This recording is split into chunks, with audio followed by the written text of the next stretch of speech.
Yeah, we'll start. So yeah, uh, so I guess this week we'll be covering "Reform or Revolution" by Rosa Luxemburg or whatnot. I guess time framing or whatnot, right? Because in some sense, this is the very first reading we're actually doing, in the sense that last week or whatnot we were reading just a general introduction or whatnot, right? This week or whatnot we're actually getting to like the crux of it or whatnot, right? So like this week is the first week in which we're actually reading party literature or whatnot, right? And I guess for context, like what I mean by party literature or whatnot is like basically just pamphlets and doctrines or whatnot that would be circulated within the party or whatnot. So very different kind of literature style or whatnot. It's not like it's not like you're like it's not like reading an article or whatnot. It's like no, these were like for the members within the party or whatnot, right? These were like debates within the party or whatnot, right? So our time frame for the revisionist dispute is 1898 to 1903. So just at the start of the century or whatnot, right? So the Second International has just started or whatnot. The German SPD is starting to become a mass party or whatnot, right? And yeah. So Rosa Luxemburg's Reform or Revolution or whatnot is an intervention on the revisionist dispute, on the side of the orthodoxy or on the side of the leadership against the opportunist tendency in social democracy. Specifically, Rosa Luxemburg is responding mainly to Edward Bernstein's evolutionary socialism, which contraposes reform and revolution. And I guess for context, when Bernstein's writing evolutionary socialism, he isn't thinking that he's like saying something like radically new or anything like that. Like he's just like looking at the practical activities of the party, and then he publishes his piece. He doesn't think this is going to like start a whole fucking debate or whatnot in the organization, but it does or whatnot, right? So Edward Bernstein's evolutionary socialism, the main thing or whatnot that needs to be like I guess jogged home or whatnot is. Bernstein, counterposes reform and revolution on one side, right? So, in Bernstein's perspective, he isn't departing with the SPD in regards to like to the daily activity of the party, but instead he's suggesting that the SPD's theory, Marxism or whatnot, has become outmoded or whatnot, right, in present times. His famous slogan is the final goal, no matter what it is nothing. The movement is everything, right? So, so Bernstein is emphasizing the movement over the final goal or whatnot. He's like the practice of the SPD or whatnot. Or he's like the practice of the SPD or whatnot. This is everything. The theory, Marxism, the goal. I guess I should know. Marxism is both the theory and also the practical movement or whatnot. But Bernstein's saying like the theory of Marxism, whatnot. Like this has become outdated or whatnot, right? So this is exactly what Luxemburg points out. So Luxemburg points out that this is a fatal error. For it's the final goal of revolution which separates social democracy from liberalism, and reform and revolution are not antinomies or whatnot. They're but rather reforms are a means to revolution. They're indissolubly tied or whatnot. Goals and practical activities, theory and practice or whatnot. They're tied together or whatnot. You can't separate the two or whatnot, right? But this is what Bernstein's doing. He's saying like, well, actually no, these are antinomies. Luxemburg's point is like, no, this is a fatal error. Like there's a dialectic between these two, not right. So, moreover, Luxemburg notes Bernstein's revisionism is not an advance but an abandonment of Marxism, as theory is what guides and gives spirit to the workers' movement as an emancipatory force. Quoting Ferdinand Lassalle being basically the person who started the German SPD back in the the German SPD started I think sometime around the 1870s or whatnot. Might be wrong there or whatnot. Ferdinand Lassalle, near the end of his life, I know the German SPD was started or whatnot, right? So I think that was 1880s or something like that, right? So she quotes Ferdinand Lassalle, who founded the Social Democratic movement in Germany, and is the reason for the existence of the SPD. She says, only when science and workers, these opposite poles of society, become one, will they crush the arms of steel. Of steel all obstacles of culture. I didn't read that correctly, but whatever. Let me read that again. Only when science and workers, these opposite poles of society, become one, will they crush in their arms of steel of all obstacles to culture. Yeah, which is to say that theory is not merely an activity of intellectuals, but it's absolutely essential to the workers' self-understanding of their task. Luxemburg identifies, opportunism, or this new opportunist tendency, or this opportunist tendency that Bernstein's expressing, or not, as a petty bourgeois tendency in the workers' movement, or not, right? Yeah, because for Luxemburg, she's thinking that this departure from theory or whatnot is actually because of because of the growth of the movement and the party or whatnot, and thus she thinks that Bernstein expresses a petty like a different class position or whatnot of the main class current of the of the movement or whatnot, right, which is the proletariat movement, right. So I guess with that context out of the way, let's draw out the opportunist thesis or whatnot, right? Or what's the main central argument of opportunism? So opportunism basically argues that the collapse of capitalism is improbable due to the fact that capitalism's ability to adapt itself or whatnot, and various production, which can be seen with the development of the credit system, employers' organizations, I'll call them cartels / trusts or whatnot, and wider means of communication and informational services, along with greater class mobility of the working class to become middle class or whatnot. Because during this time, now you're seeing an expansion of the middle class. Thus, social democracy should focus on bettering the conditions of the working class within the existing social structure through trade union activity, legislative reforms, and the democratization of the state, rather than seeking conquest of political power. Does everyone understand the opportunist argument, or their main argument? I think so. Yeah. So I guess just rephrasing that in another way, the idea there is hey, capitalism's probably not going to collapse or whatnot. So because it can adapt itself and it can vary labor or whatnot and all that sort of stuff. So because of that or whatnot, right? We don't need to have a revolution or whatnot. We could just reform our way to socialism or whatnot, right? So how's this abandonment of Marxist theory? Well, let's see. So Marxism or whatnot, right?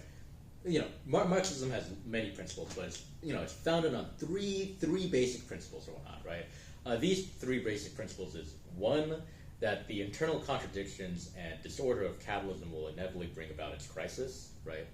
Two, the development and socialization of capitalism is the foundation for a new social order. So basically, the socialization of capitalism leads to the socialization of, is the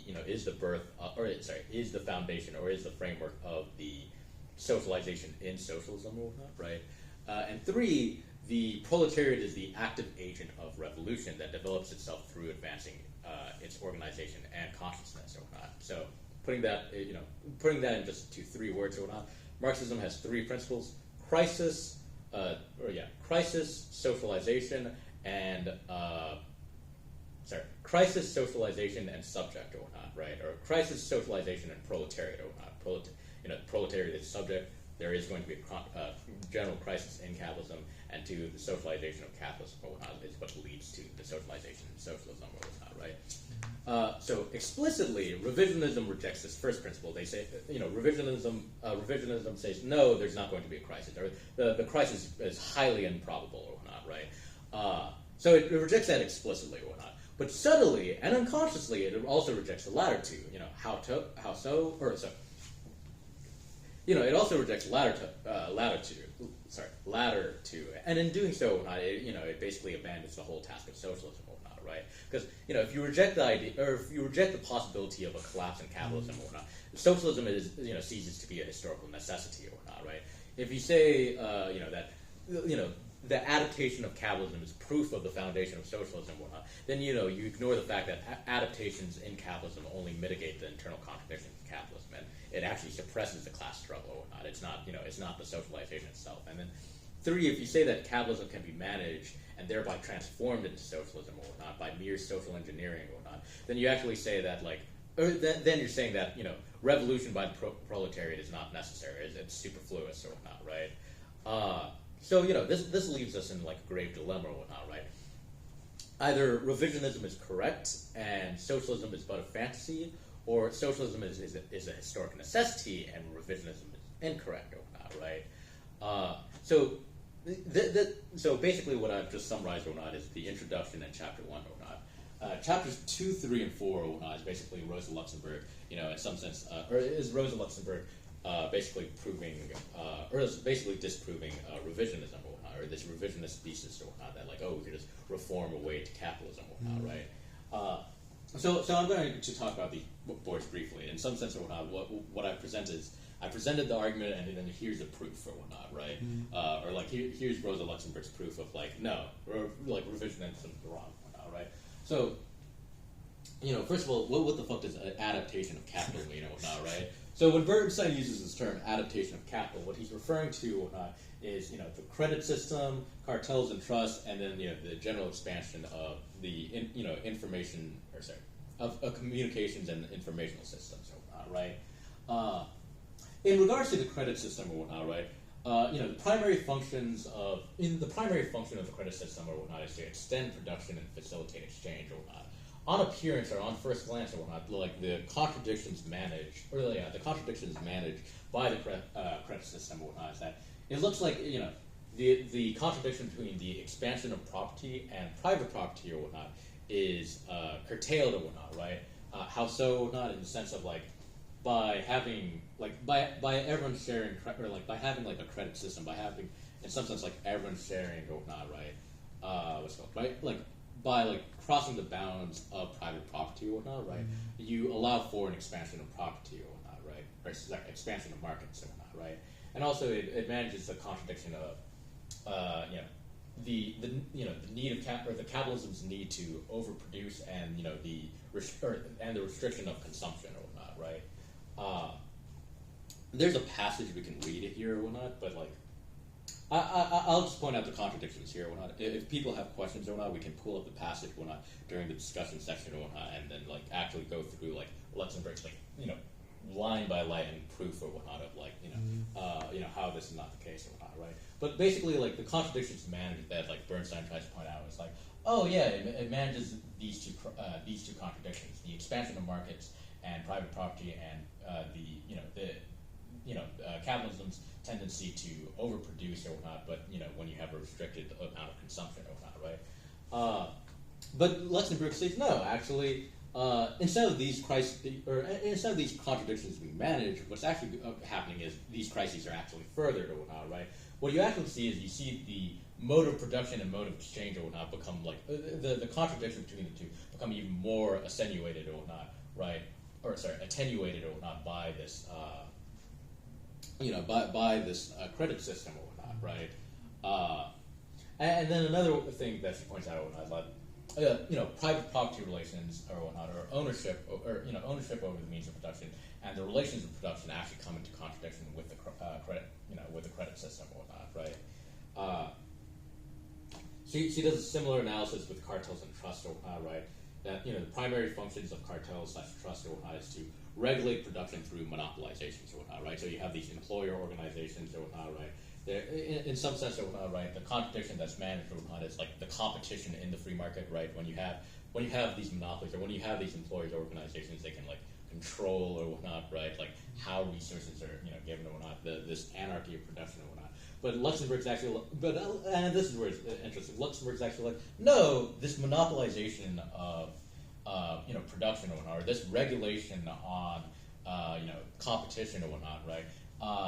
It's like actually no, you're actually furthering the crisis here or whatnot, in the sense that like as you regulate one or like as you have cooperation in one industry or whatnot, you actually allow for a lot more competition in all the other industries or whatnot, right? So it's just like, okay, I'm going to focus on this, like, I'm going to focus on, like, let's say, like, the shoe industry or whatnot, right? Like, we have a bunch of employers here or whatnot. It's like, okay, we're going to regulate, or it's like, we're going to regulate or whatnot, like, the sales of shoes or whatnot, in order to make sure that, like, we don't have a fucking, like, whole crisis or whatnot go on or whatnot. But when you do that or whatnot, like, other fields of production or whatnot, other industries or whatnot, much more competition in those industries or whatnot, right? Much more anarchy in those industries. And she also points out or whatnot, right, that what's it called? When you have or like when you decrease domestic competition or whatnot, you actually increase competition abroad or whatnot. So in some sense, it's like you can sell cheaper or whatnot. Or sorry, yeah, it's like you can. You can sell cheaper abroad or whatnot, and then sell more expensive here or whatnot. But all you're doing in that kind of like price control or price regulation or whatnot is you're increasing competition abroad or whatnot while trying to like regulate things at home or whatnot, right? In some sense, like what Luxemburg is what's it called? what Luxemburg is protecting or whatnot, right, is, or like, what Luxemburg is like, in some sense, like foreseeing or whatnot, is the rise of imperialism or whatnot, or the rise of like imperial or monopoly capitalism or whatnot, right? Because like basically during this period or whatnot, what you're seeing is you're seeing the transition from free market or liberal capitalism into an age of monopoly capitalism or whatnot, or into like state capitalism or whatnot, right? She also goes against, so that's the adaptation of capital. She also goes against the opportunist argument that says like, hey, the opportunists have this idea of that like, hey, we don't need revolution because like through the trade unions' own activities, they can basically, where's the marker? Sorry. Actually, I'll just use the eraser. So Luxemburg has this idea where it's like, or it's not Luxemburg. So Bernstein has this, or Bernstein and the revisionists basically have this idea where it's like, hey, as you have, it's good, I can just use the razor, but thank you. So it's like, the revisionists have this idea where it's like, oh, the trade unions through their activity could basically regulate production or whatnot, right? Like, this is like, we don't need a revolution, trade unions themselves can regulate production.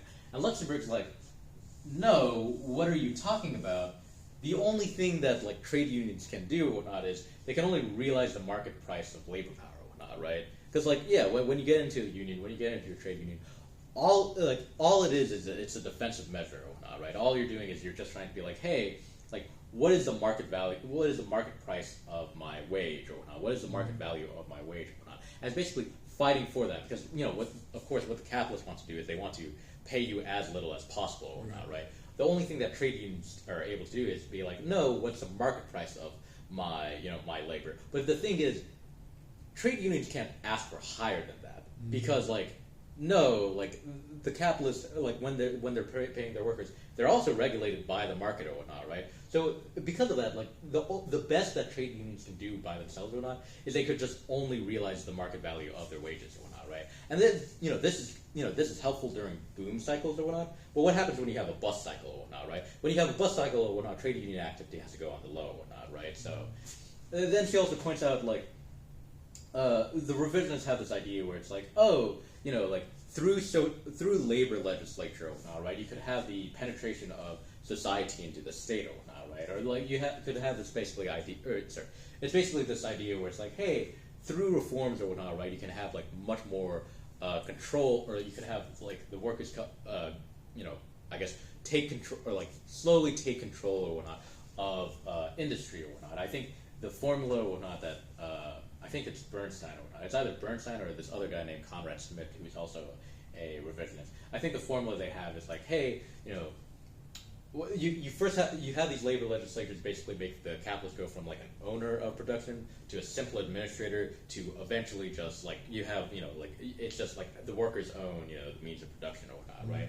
And Luxemburg basically makes the state like no, like we live the state that we live in or whatnot, right, is a capitalist state or whatnot, right? Like that you can't do that or whatnot because like the state or whatnot is always going to be in the preference of the capitalist class or whatnot, right? If labor legislation is passed through or whatnot, it's to the benefit of the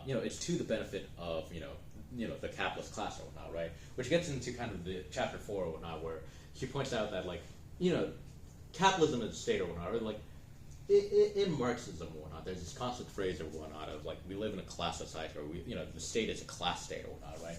And the idea there or whatnot is that like the state the state is supposed to stand in some sense above society or whatnot, right? It's supposed to be a representative of society. It's supposed to stand above society, but the state also expresses the interest of the ruling class or whatnot. So it's like, yeah, you can pass labor legislation or whatnot, and in some sense, like labor legislation might be in the interest of society or whatnot, right?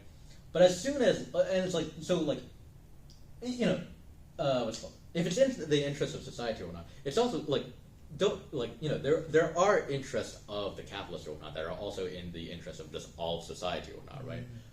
But this comes into contradiction or whatnot when the when the interest of society or when the interest of like I guess the proletariat class or whatnot come into contradiction with the interest of the capitalist or whatnot. And when that happens or whatnot, right, what the state is going to fall to or whatnot, or what the state's going to do is it's going to basically fall into or the state's going to it's going to protect the interest of the capitalist class or whatnot, right, at the cost of society. And also like I'll note here or whatnot, right, that like the state protects the interest of the capitalist class as a whole or whatnot, right? Which means that, like, of course, individual capitalists or whatnot might not be happy with certain developments of the state or whatnot, right? Like, you do see this or whatnot, where it's like, you know, like, capitalists do get arrested or whatnot, right? But, like, as a whole or whatnot, like, the state is going to operate the state is going to operate in the interest of the capitalist class as a whole. But I will say, that also might come into contradiction with capitalist development or whatnot, right? Capitalist development might, like, capitalist development or whatnot might want, you know, basically the expansion of development, or, you know, might want to develop further or whatnot. But the interest of the class or whatnot may not want that or whatnot. And in that case or whatnot, the state is going to the state or whatnot is going to be a tool of the capitalist class or whatnot, right? As this thing that stands above society or whatnot, right? You might have to scroll down a bit. So this is just me trying to, like, very, very briefly or whatnot show the proofs that Luxemburg is doing for for chapters 2, 3, and 4. The main chapters I want to say for this, like, for book 1 of Reform and Revolution or whatnot, right, or this part 1 of Reform and Revolution is the introduction, chapter 1, and chapter 5. So after, I guess, showing all these proofs, like, let me get to the conclusion or whatnot. Let me get to, like, what's the whole point of Luxemburg, like, talking about all this, or, like, you know, refuting the revisionists. So, you know, let's be clear here. Luxemburg, following the Marxist tradition, is not opposed to reforms. She is opposed to reformism, right? Theoretically, revisionism lapses into a neo-Kantianism, which is at odds with the Hegelianism of Marxism. In other words, because I know that was just a fucking, you know, word mass there. So in other words, Bernstein removes the socialist movement from its materialist base and moves it to an idealist space or whatnot. Practically, this doesn't indicate a difference in activity or whatnot, right? For both orthodoxy and opportunism supports, you know, the trade union struggle, social reforms, and the democratization of institutions. But theoretical differences do lead to long-term practical consequences. For politics is not just a matter of what to do, but also, you know, who is to do it and why. You know, in other words, how, right? Or in other words, or whatnot, like the difference between the revisionists and the difference between the revisionists and the orthodoxy or whatnot, right? Or the revisionist tendency and the orthodox leadership is, you know, it's not a matter of what, because what they're doing is the same, but it's a matter of how, right? So for the orthodox perspective of the SPD, or for the orthodox perspective of the SPD engages in economic and political struggles. Economic struggles being, you know, the trade union activity, and political struggles being labor legislation, right? To prep the proletariat for the conquest of power, right? It's to create the subjective factor in the transformation of socialism by raising the historical consciousness and organizing the proletariat as a class for itself or whatnot, right? Because, I mean, this is going back to last week or whatnot. You know, remember there's a dialectic between object and subject or whatnot. No, objects condition the subject, but so too does the subject change the object or whatnot, right? For the SPD or whatnot, like the whole purpose of the party's activities, the whole purpose of the movement or whatnot, right? All of it, or like the party is supposed to be an organ or whatnot in training the subjective agent or whatnot in its, you know, in how it changes the object or whatnot, right? That's the orthodox perspective or whatnot, right? It's to create the subjective factor for the transformation of socialism by raising the historical consciousness and organizing the proletariat as a class for itself. Yeah. So whereas the revisionist perspective of the SPD engages in the economic and political struggle as just an end in itself or whatnot, right? For the sake of the immediate amelioration of exploitation through objective social change. So for the revisionists, they don't have this dialectic of subject and object. For them, they're just like, oh, well, you know, like, for them, it's just, they're just looking for the objective betterment of the working class or whatnot, right? So it's just flat or whatnot, right? But if a struggle is an end in itself, then the workers' movement and party is just a capitalist apology. But if the struggle is an end in itself or whatnot, right? If the means is an end or whatnot, right?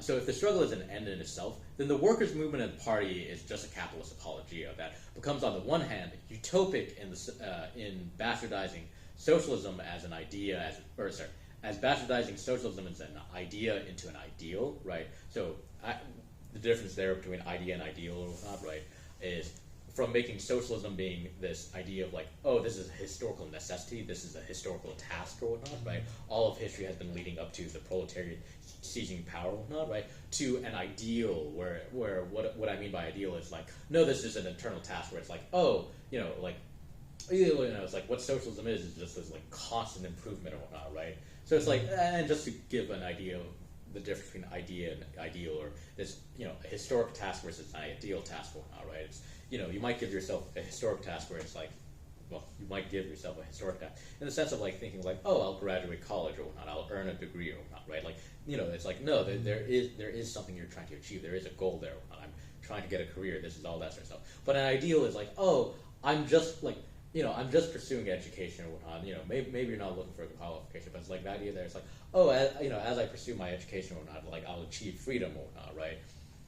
But the thing is or whatnot, it's like, well, no, you need those qualifications or whatnot in order to like actually get out there and everything like that. You can't just make it this ideal task of like, oh, always improving or whatnot, right? So, in regards to socialism and whatnot, right? Socialism as a historic task is like, hey, all of history has been leading up to this historical task of, revolution or whatnot, of the proletariat abolishing itself as a class or whatnot, of, the end of history of a classless society, versus an ideal, which is like, okay, all we're looking for is just the betterment of, or the betterment of the workers or whatnot, just gradually and everything like that. It's just, in some sense, like unattainable ideal that we're always working towards or whatnot, right? Yeah. And on the other hand or whatnot, so on the one hand or whatnot, like, by making the struggle an end in itself, it's utopic or whatnot in the sense that it makes it into an ideal. And on the other hand, it becomes reactionary. Reactionary in the sense that it preserves capitalism through the activity of the working class rather than overcoming it or whatnot, right? So the prime issue with revisionism is that it's undialectical or whatnot, right? Because it cleaves off means from ends or whatnot, right? But means only gain their meaning insofar as they're related to their ends, and ends are only achievable when, through their means or whatnot, right? So in other words or whatnot, right, we might actually turn Bernstein on his head by saying like the movement, no matter what it is or whatnot, is nothing or whatnot. The final goal is everything or whatnot, right? You can't have means and ends to be these two different things or whatnot, right? Because means are ways to achieve an end, and ends give meanings to means or whatnot. If you just say, if you say the end is nothing and the means are everything or whatnot, then it's like, well, no, because then those aren't even means or whatnot, right? Because what is that at that point or whatnot? It's just mere activity or whatnot for activity's sake or whatnot, right? It's a goal that actually defines means or whatnot. It's a goal that actually gives meaning to means or whatnot, right? Politically, what this meant or whatnot for like the SPD or whatnot was, if they didn't have the goal of socialism, or if they didn't have this goal of world revolution or whatnot, right? Then they're just a liberal party or whatnot. They're just a bourgeois party. They're just radical bourgeois or whatnot, right? Or they're just a radical like bourgeois party or whatnot in the sense that all they're just asking for is just like a betterment of the working class or whatnot, right? It's only because of their end or whatnot that makes them a proletarian socialist movement or whatnot, right? Yeah, that's basically, yeah.